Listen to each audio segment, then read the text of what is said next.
Y leemos Mateo capítulo 11, versículo 1 al 24, y dice nuestro texto: cuando Jesús terminó de dar instrucciones a sus 12 discípulos, se fue de allí y predicar en la ciudad de ellos.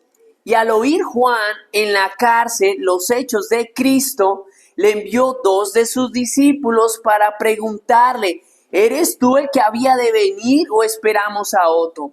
Respondiendo Jesús les dijo: id y haced saber a Juan las cosas que oís y veis. Los ciegos ven, los cojos andan, los leprosos son limpiados, los sordos oyen, los muertos son resucitados, y a los pobres es anunciado el evangelio.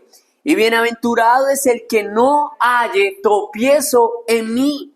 Mientras ellos se iban, comenzó Jesús a decir de Juan a la gente: ¿qué saliste a ver al desierto? ¿Una caña sacudida por el viento? ¿O qué saliste a ver? ¿A un hombre cubierto de vestiduras delicadas? He aquí los que llevan vestiduras delicadas en la casa de los reyes están. ¿Pero qué saliste a ver? ¿A un profeta? Sí, os digo, y más que un profeta, porque ese es de quien está escrito: he aquí yo envío mi mensajero delante de tu faz, el cual prepara tu camino delante de ti.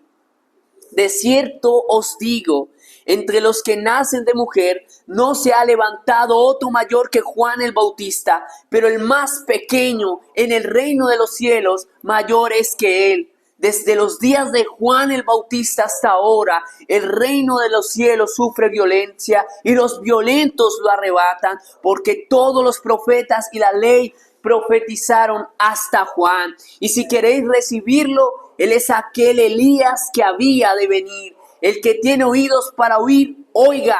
Mas ¿a qué comparar esta generación? Es semejante a los muchachos que se sientan en las plazas y dan voces a sus compañeros diciendo: os tocamos flauta y no bailasteis, os endechamos y no lamentasteis, porque vino Juan que ni comía ni bebía y dicen: demonio tiene. Y vino el Hijo del Hombre que come y bebe y dicen: he aquí un hombre comilón y bebedor de vino, amigo de publicanos y pecadores, pero la sabiduría será justificada por sus hijos.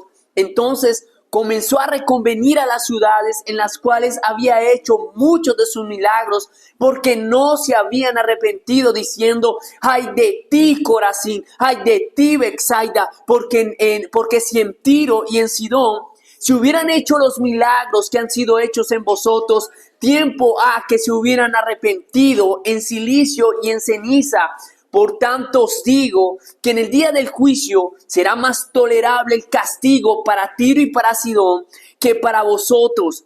Y tú, Capernaum, que eres levantada hasta el cielo, hasta el Hades serás abatida, porque si en Sodoma se hubieran hecho los milagros que han sido hechos en ti, habrían permanecido hasta el día de hoy. Por tanto os digo que en el día del juicio será más tolerable el castigo para la tierra de Sodoma que para ti.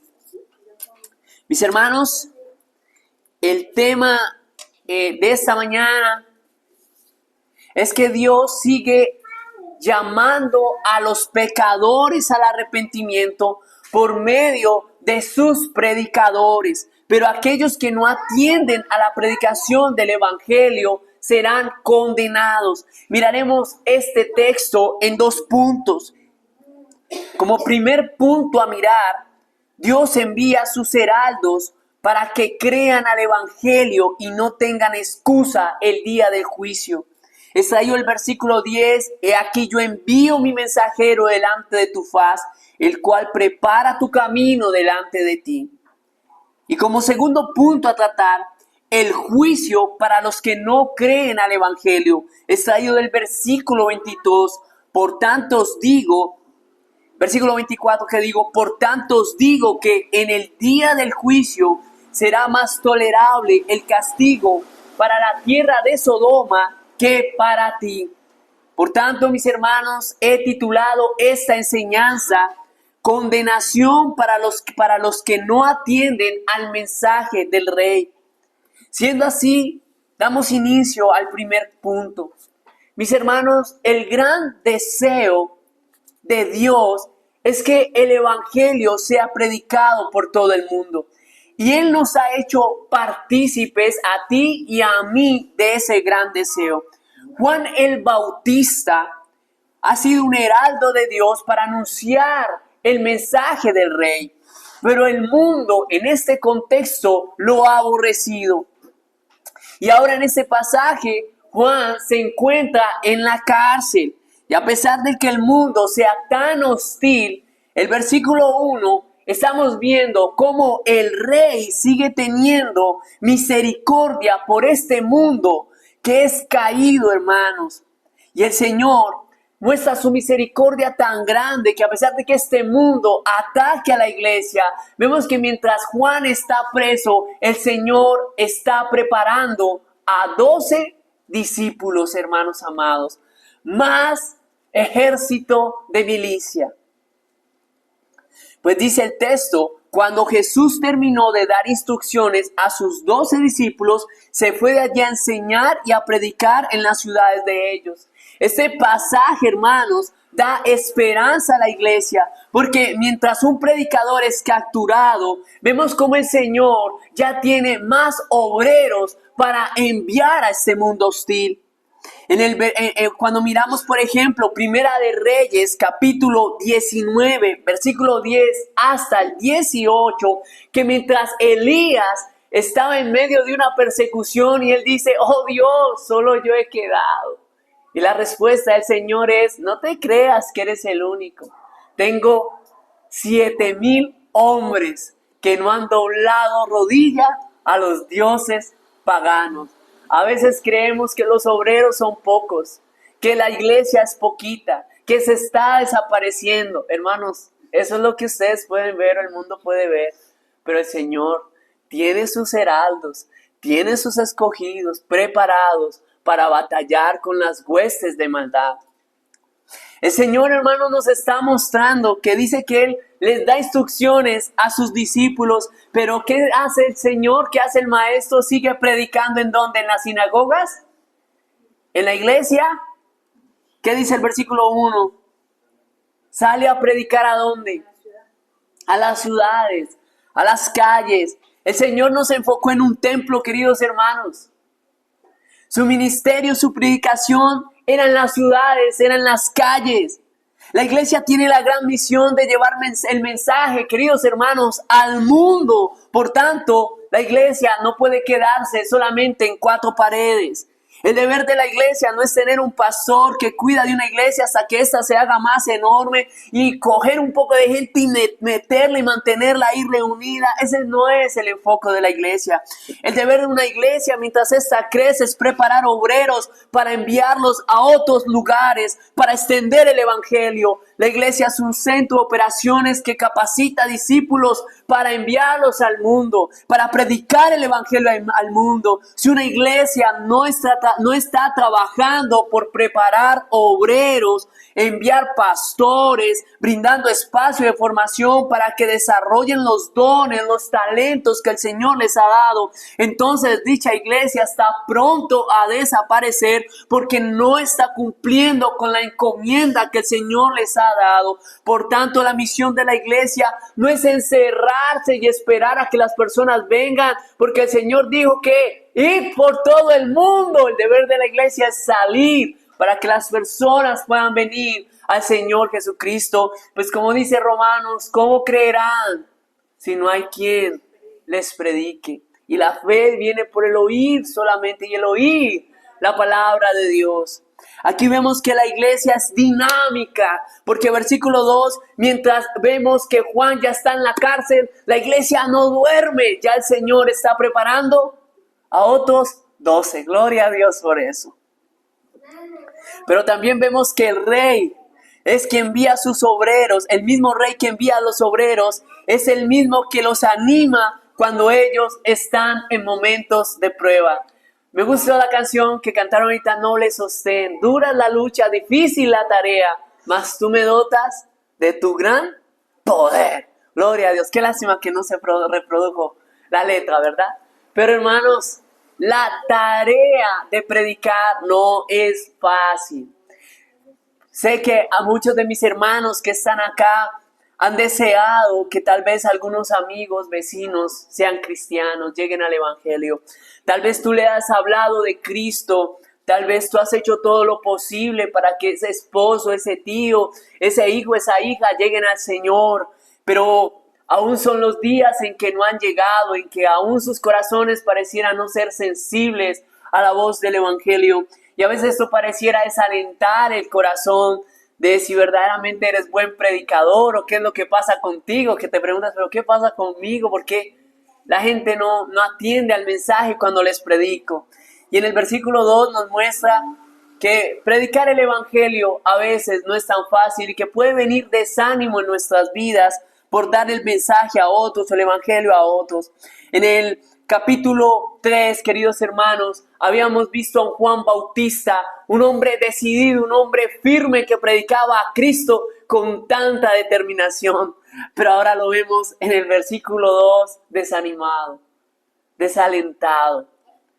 Después de que ese hombre había abrazado al Hijo de Dios, lo había tomado en sus manos porque lo había bautizado y había visto una paloma, el Espíritu Santo en forma de paloma descender hacia Jesús y el cielo, desde el cielo tronar y proclamar, este es mi Hijo amado en que tengo complacencia. Después de que Juan ve eso, queridos hermanos, ahora ese hombre lo único que está abrazando son unos barrotes y está dudando si su predicación no fue en vano. Y manda a decir a 2 de los discípulos, no de los 12 apóstoles, sino de los que lo seguían a él, ve y dile a Jesús si él es de quien esperábamos o esperamos a otros. Juan tenía miedo de que tal vez su predicación haya sido en vano. Y uno diría, qué hombre tan incrédulo, ¿cómo va a dudar hasta estas horas del partido que Cristo es el Mesías? Que Él es el Salvador prometido. ¿Cómo va a dudar ese Juan? Hermanos, no debemos juzgar a Juan.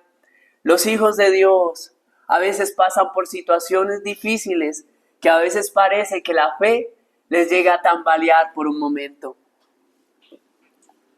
Pero es aquí en el versículo 4 donde hay un gran aliento, porque el Señor dice, mis hermanos, o más bien el Señor no dice, cuando llegan los discípulos de Juan a decir lo que Juan les mandó a decir, el Señor no dice, qué hombre tan incrédulo. Nah, con hombres así, ni más. Tampoco el Señor Jesús dice, mire, si Él quiere creer bien y si no, también. Eso no es lo que responde el Señor. Eso dirían los hombres, ¿verdad? Pero no el Señor. ¿Qué dice el Señor? El Señor le levanta los ánimos, mostrando una profecía, hermanos, de Isaías capítulo 35, versículos 5 a 6. Una profecía que todo judío conocía y sabía que si Cristo llegaba, el Mesías verdadero llegaba, debían haber ciertas señales específicas. Y la profecía que señalaba Isaías era que en aquellos días cuando venga el Mesías, los ojos de los ciegos serán abiertos. ¿Será que ya se cumplió? Ya la vimos, ¿verdad? Los ojos de los ciegos fueron abiertos. Y los oídos de los sordos se abrirán. Ya vimos a uno, ¿verdad? Que escuchó. Entonces el cojo saltará como un ciervo y cantará la lengua del mudo. Ya vimos a un mudo hablar, ¿verdad? Pero el Señor en el versículo 5 manda a decir a los discípulos para que sepan que Él sí es el Mesías. Dice el texto, respondiendo Jesús le dijo, id y haced saber a Juan las cosas que oís y veis. Los ciegos ven, los cojos andan, los leprosos son limpiados, los sordos oyen, los muertos son resucitados y a los pobres es anunciado el evangelio. Y en el versículo 6 le dice que no se desaliente, pues bienaventurado el que no halle tropiezo en mí. Este es mi rey que anima a sus hijos cuando están desanimados, están desalentados, queridos hermanos. Hermano, no te desalientes de predicar a Cristo. No te desanimes, sigue predicando al Señor. A veces pueden llegar desánimos como, es que mi testimonio no es como tan bueno. Es que no me veo como tan bien para hablarle a otro de Cristo. Que eso no te desaliente, querido hermano. Aunque digas, en mi caminar he hablado de su palabra y nadie se ha convertido, mi hermano, no importa. Aunque digas, a mi familia he hablado y no he visto fruto, hermano, no importa. Sigue hablando del Señor. Recuerda que mientras Noé estaba construyendo el arca, ¿él qué estaba haciendo? Él construía e iba predicando, porque Pedro nos dice que él predicó a la gente. Pero ¿qué hacía la gente? Se reía. Él seguía armando esa arca y seguía predicando, pero la gente no creyó. A la final, ¿cuántos entraron en el arca? Solo él y su familia. Y el resto de la humanidad fue ahogada. Y se les predicó, pero no creyeron. ¿Fue la predicación de Noé en vano? No. La predicación de un hijo de Dios jamás será en vano. Porque si el hombre se pierde, no fue porque no se le predicó. O sea, esa misma predicación será, hermanos, algo que generará mayor juicio porque se le predicó, se le habló, se le advirtió. Ya el hombre no quiso creer. La predicación jamás será en vano. La predicación cumple dos objetivos. Uno de los objetivos es salvar y el otro es determinar que ya está condenado. Porque el que creyere, ¿qué dice la palabra? Será salvo. Mas el que no creyere, ya está condenado. Ya, no hay términos medios. Cuando el Señor dice, bienaventurado el que no halle tropiezo en mí, es en el versículo 6, esto nos da esperanza de seguir llevándole el mensaje, aunque tal vez a veces parezca no verse resultados. Bienaventurado aquí es bendecido, porque en el Señor, hermano, tú nunca vas a hallar tropiezo, sino salvación. En vez de tropezar, Él te levanta. Pero aquellos que no creen en el mensaje de salvación, esos sí han tropezado con el que no deben tropezar. Porque cuando alguien tropieza, cae. Y ese caer es caer a la condenación, caer a los infiernos por la misma mano del Rey. Hermano, usted predique, porque en el versículo 7 en adelante Jesús mostrará que cada hijo de Dios es un testimonio, un testigo, una evidencia de que Dios muestra su misericordia a los hombres para que escapen de su ira y se refugien en Cristo Jesús mediante la fe. Hermano mío, tú eres un testigo vivo, un testimonio vivo a este mundo para que los hombres escapen del juicio de Dios. Pero para que cuando llegue el día del juicio, tu vecino, tu hermano, amigo, familiar no tenga excusa porque tú le predicaste. Pero ay, si no le predicas, dice Ezequiel capítulo 3:18, dice Dios, cuando yo dijere al impío, de cierto morirás, y tú no le amonestares ni le hablares para que el impío sea apercibido de su mal camino, a fin de que viva. El impío morirá por su maldad, pero su sangre demandaré de tu mano. O sea, que ese vecino diga, a mí no me hablaron. Y el Señor, pero te dice que te diga a ti, pero tú lo tenías al lado, ¿por qué no le hablaste? ¿Qué dice la palabra? La demandaré de tu mano. Hermano, nuestro deber para quitar toda excusa de los impíos es predicarles el evangelio, querido hermano. Esa es una gran responsabilidad que tú y yo tenemos. Los hermanos que han estudiado Romanos, ¿cómo se sentía Pablo al no predicar el evangelio a otros que hacían falta? Endeudado. O decía, tengo una deuda con el mundo.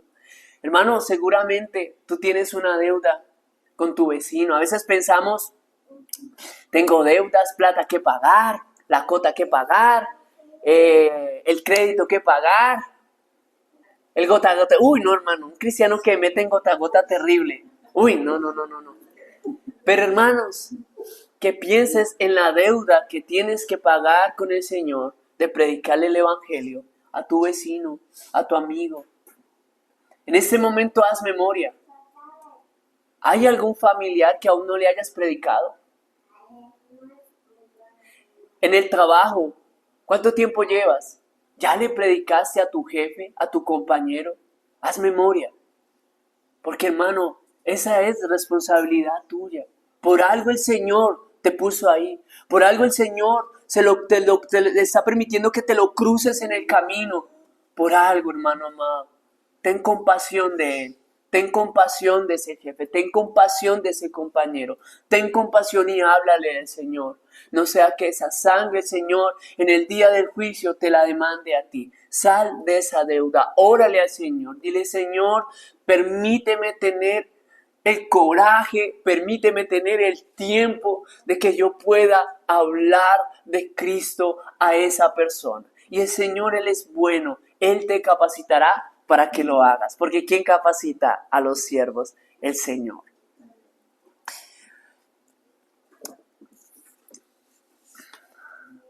Hermano, que tú seas como Juan el Bautista. No que te metan a la cárcel. No deseo eso.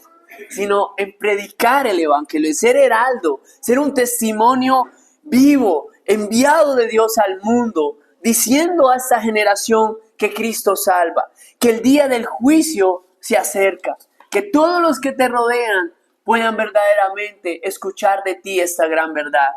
Por eso el Señor sigue enviando obreros a este mundo. Y no es para que todo el mundo, queridos hermanos, sea salvo. Y a veces la iglesia pierde su enfoque pensando en que debemos seguir predicando y predican y predican y vienen a la iglesia. Oh, no, pastor, evangelizamos, pero nadie vino.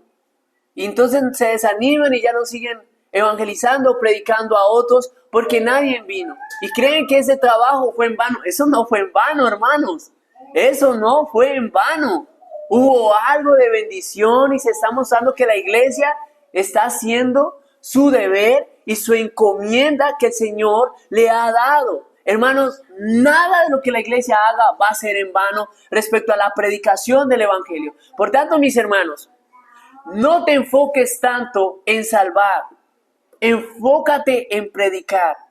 Salvar, convencer, ¿quién lo hace? El Espíritu Santo. Tu enfoque es predicar el Evangelio.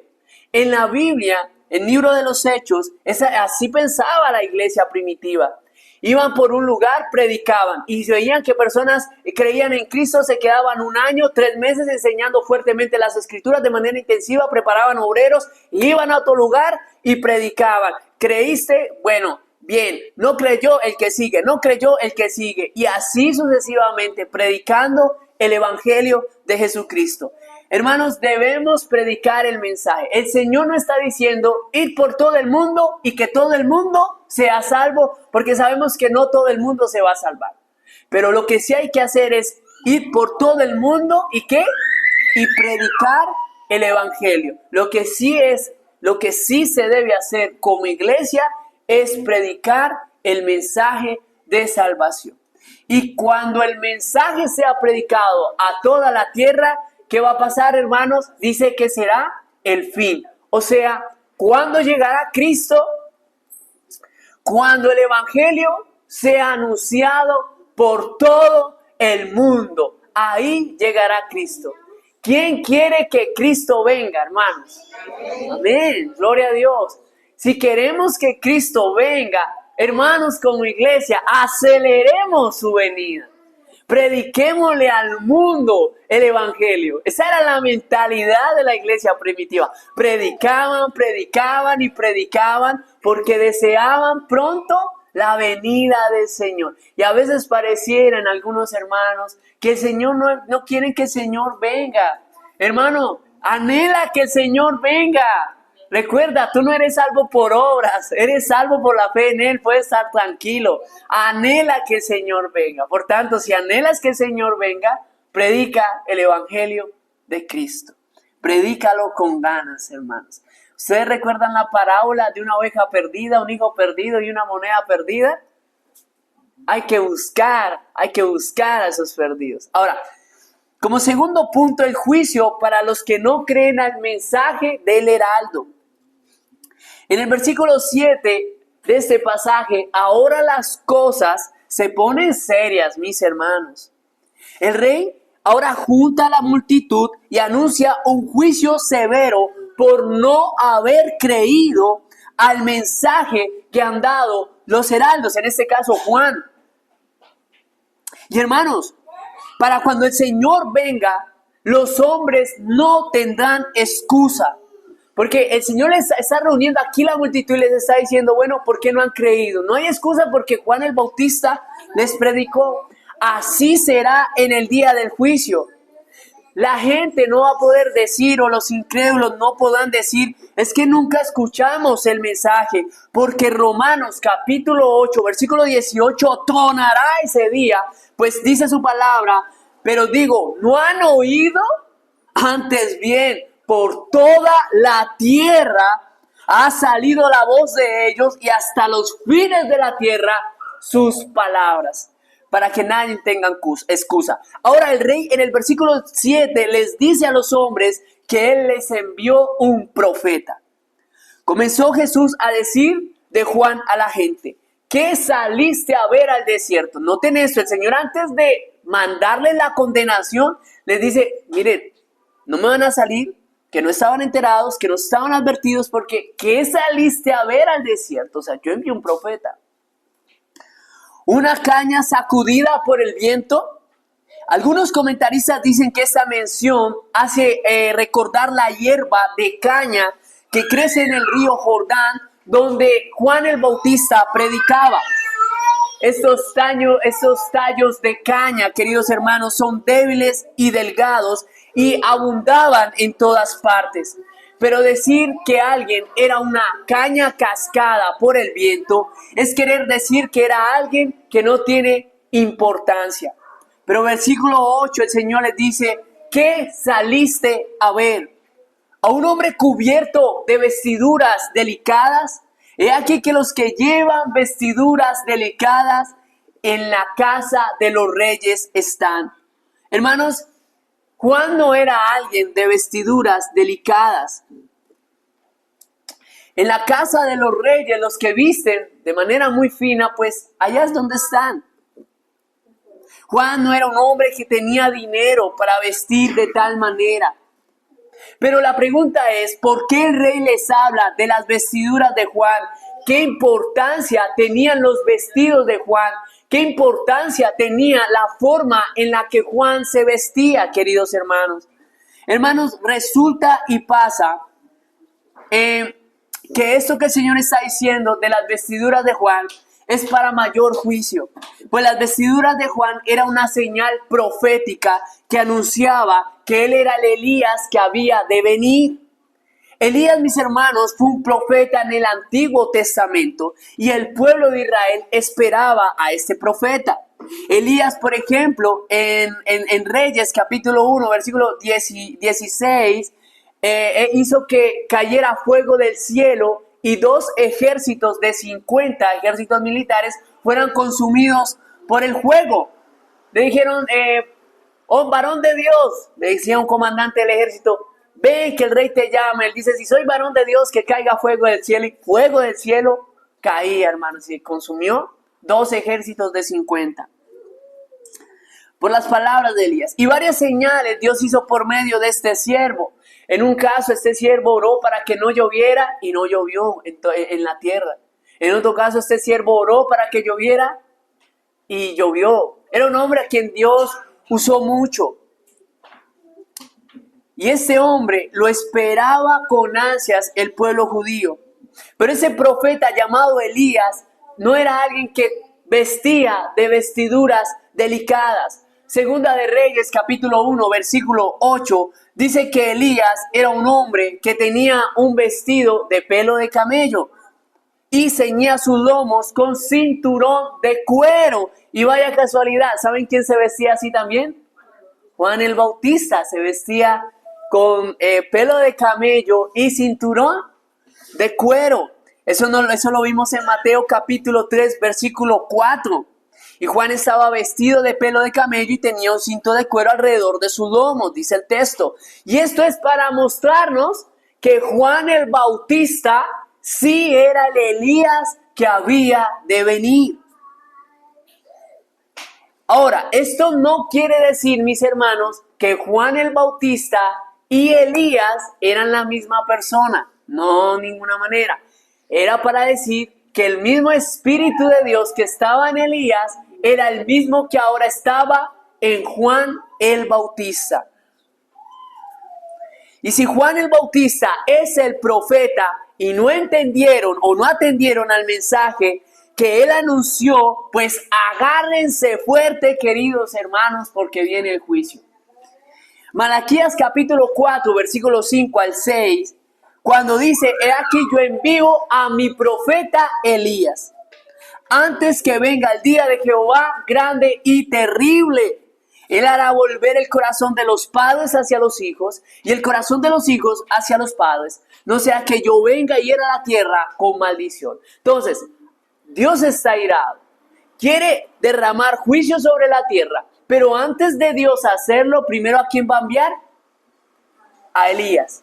Dice: pero voy a enviar mi profeta Elías para que se arrepientan, vuelvan el corazón, los padres, los hijos, hacia Dios, y yo no derrame el juicio. Pero resulta y pasa que ellos todavía estaban esperando a Elías.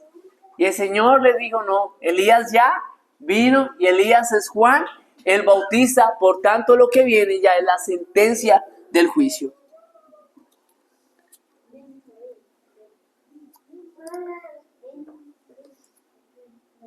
Y es aquí donde vemos en el versículo 11 la razón de por qué Juan el Bautista no fue ningún profeta. Dice el texto: de cierto os digo, entre los que nacen de mujer, no se ha levantado otro mayor que Juan el Bautista. Ahora, ¿por qué el Señor dice que no se levantará ningún profeta mayor que Juan? Porque, mis hermanos, mientras todos los profetas anunciaron a Cristo, Juan el Bautista tuvo el privilegio, diferente al de ellos, ¿no? Porque desde el Antiguo Testamento se anuncia a Cristo, pero ellos nunca lo vieron.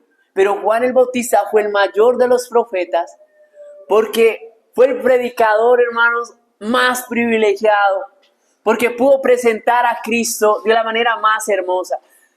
Si es verdad que el fin de toda predicación es mostrar a Cristo, yo nunca podré hacerlo como Juan el Bautista, y ningún predicador podrá mostrar a Cristo como lo hizo Juan el Bautista. Porque Juan el Bautista presentó a Cristo de manera directa y personal al decir: he aquí el Cordero de Dios que quita el pecado del mundo. Mientras muchos anunciaban la profecía, él anunció la profecía ya cumplida. Por tanto, no hay ningún profeta como Juan el Bautista. Oh, qué bendición y qué gran honor el que tuvo ese hombre, hermanos, de mostrar a Cristo de manera tan personal, tan directa. Y por esa razón, hermanos, el Señor dice que no hay ningún profeta mayor, pero añade ahí en el versículo 11, pero el más pequeño en el reino de los cielos, mayor es que él. Y eso aquí me causa mucha alegría, porque dice que el más pequeño en el reino de los cielos es mayor que Juan. ¿Quién es el más pequeño? Mi hermano, eres tú y soy yo. ¿Y en qué sentido somos mayores que Juan? Bueno, mis hermanos, porque Juan anunció la primera venida de Cristo. Y nosotros tenemos el disfrute de anunciar la segunda venida de Cristo, que es más gloriosa, queridos hermanos. Por eso nosotros, en una perspectiva, somos mayores que el profeta Juan, hermanos. Tú tienes una gran bendición, hermanos, de anunciar la segunda venida de Cristo. Eres muy pequeño, pero aunque eres pequeño en el reino de los cielos, eres mayor que un profeta por esa gran bendición que tienes que hacer. Anunciar a Cristo. Ahora, el versículo 12, el Señor ahora dice que desde los días de Juan el Bautista hasta ahora, el reino de los cielos sufre violencia. Porque por causa del reino, ahora Juan, ¿a dónde está Juan ahora? en la cárcel. Noten cómo el reino de Dios sufre violencia porque el mundo siempre va a atacar a la iglesia y no lo va a hacer con suavidad, lo va a hacer con violencia. Y después dice el texto, y solo quien, los valientes, lo arrebatarán. Esta frase ha sido mal interpretada. Cuando dice, y los violentos lo arrebatarán, gracias hermano José, cuando dice, y solo los violentos lo arrebatarán, esta frase ha sido mal interpretada, porque a veces se cree que la salvación se gana por la fuerza, o sea que si tú quieres ganarte la salvación, si quieres ir al reino de los cielos, debes ser violento para tener el reino de Dios, tienes que ganártelo por la fuerza, pero eso no tiene sentido con el que el texto está diciendo y con toda la doctrina bíblica, ya que la salvación es por fe y no por obras. Aquí la palabra se refiere a un sentido negativo. El reino de los cielos sufre violencia, pero ¿por quiénes? Por hombres violentos. Y el derivado acá de la palabra, vamos a ver si la puedo buscar acá entre todas las letras que tengo. Bueno, de una derivación de la palabra griega, lo que da acá es hombres malvados. El reino de los cielos sufre violencia por hombres malvados que arrebatan. Y la palabra arrebatar acá es que son hombres intensos, diligentes en atacar el reino de Dios. Ahora sí tiene sentido, porque el Señor viene hablando de persecución y Juan Bautista está, por causa de la persecución, está en la cárcel. Y ahora el Señor está diciendo, miren hijos, el reino de Dios sufre violencia por hombres que, por el hombre de los cielos, el reino de los cielos sufre violencia por hombres malvados, por hombres malos. Y ahora el versículo 13, el Señor dice que todos los profetas y la ley profetizaron hasta Juan. Hermanos, atentos acá, versículo 13. ¿Hasta dónde son las profecías? Hasta Juan. ¿Hasta dónde? Juan. Hasta Juan. O sea que si yo llego y cojo acá y le digo a una hermanita, hermana, ven para acá, el Señor me acaba de revelar algo, ¿qué estaría yo haciendo ahí? Estaría mintiendo, ¿verdad? Es que el Señor me dice, es que el Señor me... No, porque el rey que dijo, porque las profecías ¿hasta dónde fueron? Hasta Juan, punto. No hay más profecía. Solo hay una, es la de Cristo, que Cristo viene. Esa es la única profecía que da la iglesia. Amén. Gloria a Dios. Entonces, si llega una persona acá y dice, pastor, yo tengo el ministerio profético, ¿qué hay que decirle a ese hermanito? No, hermanito, no. No, tú no tienes ningún ministerio profético, porque el Señor es claro al decir que las profecías fueron hasta Juan. Y que el último profeta, ¿quién fue? Juan el Bautista. No, pastor o hermano, es que yo sí tengo el ministerio. No, hermanito, y tú no puedes, tus palabras no pueden ser mayores que la palabra de Dios, y esta es la palabra del rey. La palabra del rey es con potestad. No olvidemos, hermanos amados, que lo que le pasó a Pablo cuando estaba predicando en el libro de los Hechos. Estaba Pablo predicando y había una chica que tenía un espíritu de adivinación. Y noten que ella decía cosas buenas. Ella decía, estos son varones de Dios, estos son varones de Dios. El hecho de que alguien, hermano, te diga algo que sea verdad, que ¿cómo lo supo? Hermano, no quiere decir que eso sea de Dios, hermanos. Eso más bien es que espíritu de adivinación. ¿Y qué tocó así? ¿Qué hizo Pablo? Echó a ese espíritu fuera, ese espíritu de adivinación, y se le vinieron los mercaderes encima porque los había dejado en quiebra, porque ellos usaban a esta chica con ese demonio para poder ganar dinero leyendo el futuro a otras personas, el futuro no, más bien adivinándole a otras personas. Entonces, hermanos, más bien cuando una persona diga, yo sé esto, Dios me ha revelado, más bien, cuidado con eso, hermanos, lejos de esas cosas, porque la escritura es clara y nos muestra que el último profeta, ¿hasta dónde fue? Hasta Juan. Hoy en día, hermanos, no quiero dar el nombre de ninguna denominación, pero hoy en día tengo mucho dolor en mi corazón porque tengo familiares que han sido engañados, hermanos. Han entrado a una iglesia donde les pueden profetizar todos los domingos. Los sientan en una silla, apenas termina el culto y ahí les hablan. y el Señor me ha dicho que te quiere dar ciertas bendiciones, pero que en tu familia está pasando esto. Y eso atrae mucha gente, y eso engancha a mucha gente. Y hoy en día mis familiares, hermanos, han sido engañados y ahora están ahí. Y hermanos, yo solo oro al Señor porque, aunque yo les he hablado, pues solo el Señor convence, ¿no? Y sigo orando y yo rogaría que la iglesia oraran también por mis familiares, de que en algún momento el Señor los pueda sacar de esas cosas y puedan conocer la palabra del Señor. Amén, hermanos. Y es aquí, hermanos, donde el Señor nos da pautas claras para iglesia poder cuidarnos, para iglesia poder nosotros mirar solo la verdad y no desviarnos del evangelio. Ahora, vemos ahora en el versículo 14 lo que le dice el Señor. Y si queréis recibirlo, ahora miren cómo el Señor trata a sus siervos, los trata con amor. Pero ahora cómo trata a los incrédulos. Y si queréis recibirlo, ¿qué les dice? Bueno, si quieren creer bien y si no, también. Si quieren recibir el mensaje de Elías, bien. Y si no, también. Pero lo que sí van a recibir, que es lo que se les viene encima en el versículo 15, va a ser el juicio. Y dice el versículo 15, al que tiene oídos para oír, oiga. Wow. Esto es advertencia cuando el Señor dice, al que tiene oídos para oír, oiga, advertencia. Escuchen bien. Peligro para que después no digan que no se les avisó. Y dice el 16, ¿mas a qué compararé a esta generación? Les dice el Señor. Es semejante a los muchachos que se sientan en las plazas y dan voces a sus compañeros diciendo, os tocamos flauta y no bailasteis, os endechamos y no lamentasteis.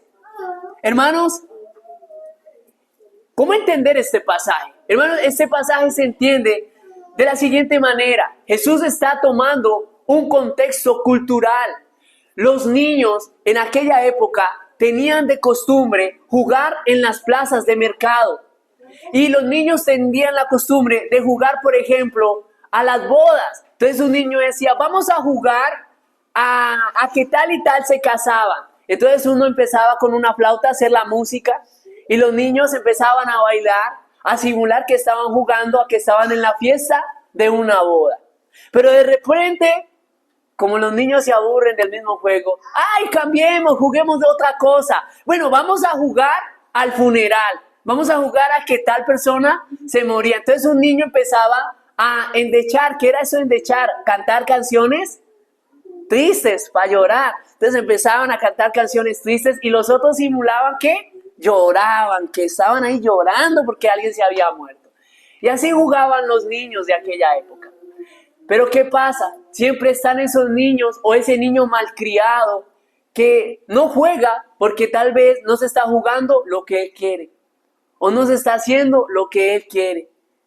Y después van de la mamá y dice, mami, no me dejaron jugar. Y la mamá dice, pero ¿por qué no me lo dejan jugar? Y los niños dicen, pero tocamos flauta. Y él no bailó, no quiso participar. Después endechamos, pero tampoco lloraba, no quería participar en el juego. Bueno, hermanos, el Señor está tomando esta ilustración para decirles a ellos que vino Juan el Bautista, porque después lo dice, ¿no? Que no comía ni bebía. Y dicen, demonio tiene. Juan vivía como si vivía en un funeral, solo en el desierto, ayunando. Su única comida era miel y langosta. ¿Y qué decía la gente? Uy, no, ese Juan es más aburrido, amargado. Yo creo que hasta demonio tiene porque ese hombre ni come. Pero llegó el Hijo del Hombre, dice el texto, que comía y bebía. ¿Y qué decían? Que el Señor era ¿qué? Comelón y bebedor de vino, amigo de publicanos y de quiénes más, y de pecadores. Al uno no lo escucharon porque no comía y bebía. El otro por comer y beber tampoco lo escuchan. O sea, ¿qué quiere decir esto, hermanos? Que el ser humano tiene una excusa para todo. El ser humano para no ir a Dios busca cualquier excusa. No voy a la iglesia porque los pastores son ladrones, dicen algunos. No busco a Dios porque estoy cansado. ¿Cuándo va a la iglesia, Esperancita? Pastor, no tengo tiempo. ¿Cuándo nos reunimos, Pepe, para estudiar la palabra? Ay, pastor, ando muy ocupado. Marta, ¿por qué no vuelve a la iglesia? Ay, es que ese pastor habla como si lo regañara a uno. Pero ahora hay otro pastor, pero es que se explica ya mucho el texto. Eso escribe con unos chorreros que eso ni para qué escucharlo. Brian, ¿por qué no has creído en Cristo? Es que yo creo a Dios a mi manera. Esteban, ven a Cristo. Ay, a mí ninguna religión me dice qué es lo que yo debo hacer. A mí no me cambia ninguna religión. Yo creo es en la iglesia católica, pero no va ni a la católica ni a ninguna otra. Y así es el ser humano, hermanos. Como niños infantiles, buscan cualquier excusa para no buscar a Dios, para ignorar la misericordia de Dios. Hermanos, los hijos de Dios son aquellos que seguirán mostrando la justicia divina, porque el Señor sí les dice, pero la justicia será justificada por los hijos. Es decir, que esos hombres, hermanos, que sacan excusas en el día del juicio, no las van a tener, porque los hijos de Dios, quienes son tú y yo, siempre estuvimos ahí invitándolos. Vengan, participen del Señor. Vengan, pero no querían, como los niños mimados. Yo no quiero participar, yo quiero hacer otra cosa. Versículo 20. Entonces comenzó a reconvenir a las ciudades en las cuales había hecho muchos de sus milagros, porque no se habían arrepentido, diciendo, versículo 21, ay de ti, Corazín, ay de ti, Betsaida, porque si en Tiro y en Sidón se hubieran hecho los milagros que han sido hechos en vosotros, tiempo que se hubieran arrepentido en silicio y en ceniza. Por tanto os digo que en el día del juicio será más tolerable el castigo para Tiro y para Sidón que para vosotros. Hermanos, en aquella época la ceniza era algo que se usaba en representación de arrepentimiento. Job, cuando ve la gloria de Dios, dice, me revuelco en ceniza. Era una manera de mostrar que estaban arrepentidos. Los judíos, cuando estaban arrepentidos, se echaban ceniza en la cabeza y rasgaban sus vestidos como señal de arrepentimiento. Pero el Señor les está diciendo a Corazín y a Betsaida que hay de ellos por lo que se les va a venir. Porque Corazín y Betsaida fueron las ciudades donde el Señor hizo más señales, donde el Señor hizo más prodigios, hizo más milagros. ¿Y qué pasó? No se arrepintieron. Pero las otras ciudades que Él nombra, que son ciudades, queridos hermanos, de impíos, donde el Señor ni siquiera entró, donde el Señor no pasó, hermano, y dice, si yo hubiera entrado ahí, si hubiera hecho milagros, ellos se hubieran arrepentido. Y por eso será el juicio más grande para Corazín y para Betsaida. Hermanos, estamos viendo que los milagros en sí no es lo que salvan, que verdaderamente lo que salva es el evangelio, pero que también esos milagros son una señal de que no hay excusa, porque esos milagros estaban mostrando que había un Dios verdadero, de que hay un Dios al cual los hombres deberían buscar, arrepentirse y creer en Él. Hermanos, las señales para muchas personas serán un juicio más grande. Personas que llegan a la iglesia, vengo a la iglesia para que el Señor me solucione un problema. Y saben, hermanos, y el Señor le soluciona problemas. Vengo a la iglesia para que el Señor me sane. Y el Señor en su misericordia le sana. Y después no vuelven, no buscan al Señor. Déjenme decirles, hermanos, como nos muestra el pasaje, que esas mismas señales serán de juicio para el día cuando el Señor venga, hermanos. De que habían testimonios aún en la vida de ellos, de que debían buscar a Dios y arrepentirse, pero que no lo hicieron. Y que habían grandes señales de que no debían, hermanos míos, rehusarse a venir al Salvador. Ahora, el siguiente juicio es para Capernaum, una ciudad privilegiada. Pues el versículo 23 dice, Capernaum, que eres levantada hasta el cielo. ¿Y por qué dice esto el Señor? De que Capernaum es levantada hasta el cielo. Porque, mis hermanos, ahí era la ciudad de Cristo. Ahí era donde Cristo se la pasaba. Ahí era donde Cristo tenía su centro de operaciones. Imagínense, hermanos. Pero también esa ciudad dice que no se arrepintió. Porque el texto dice que por no haber creído en él, versículo 23, hasta el Hades serás abatida. Esto de hasta el Hades es que hasta las profundidades del infierno serás sumergida. ¿Y por qué un castigo tan fuerte como ese? Dice el Señor, porque si en Sodoma se hubieran hecho los milagros que han sido hechos en ti, habrían permanecido hasta el día de hoy. Hermanos, ¿ustedes recuerdan de Sodoma y quién fue Sodoma? Sodoma ha sido hasta el día de hoy la ciudad más pecaminosa y degenerada, hermanos, hasta el día de hoy. Fue una ciudad que dice la palabra de Dios, que desde el más pequeño hasta el más grande habían ido por el pecado de la homosexualidad. Era una ciudad totalmente pervertida, la cual hizo que el Señor se encendiera en ira y los hubiera castigado con fuego del cielo. Pero dice el Señor que si Él hubiera hecho señales en Sodoma y en Gomorra, esa ciudad hubiera estado viva, les dice ellos en su tiempo, hasta el día de hoy. Hoy, o sea, esa ciudad se hubiera arrepentido, se hubieran visto lo que el Señor hizo en aquel momento. Y el versículo 24 les dice, por tanto os digo que en el día del juicio será más tolerable el castigo para la tierra de Sodoma que para ti. O sea, más tolerable, ¿por qué? Porque Jesús no entró a Sodoma y Gomorra. Abraham, que era el padre de la fe, el Señor no le dijo, vaya y predíqueme a Sodoma y Gomorra, no. Pero lo que es Capernaum no van a tener excusa. ¿Por qué razón? Porque vino el Señor y les predicó el Evangelio. Mis hermanos, en el día del juicio te darás cuenta que tu predicación jamás fue en vano, que el hablar a otro de Jesús jamás fue innecesario. Si bien es cierto que el pecador es condenado, pero si no cree a la predicación del Evangelio, más fuerte será su condenación. Por tanto, no dejes de predicar a Cristo. Tú predica, y si no se alegran, si no lloran, si no bailan de alegría por el Salvador, hermanos míos, no importa. Tu labor es predicar al mundo de que se arrepientan porque Cristo viene pronto. Ahora, si hay alguno aquí que no ha creído en Cristo, que no vive su vida como la debe vivir conforme al Evangelio, yo te invito en el día del Señor que, hermano, no acumules juicio para el día cuando el Señor venga. No sea que el ver las promesas de cómo Dios ayuda a su iglesia, cómo Dios responde las peticiones de muchos hermanos, y de ver una predicación clara y cada vez sencilla, tu corazón se vuelva en un juicio para ti.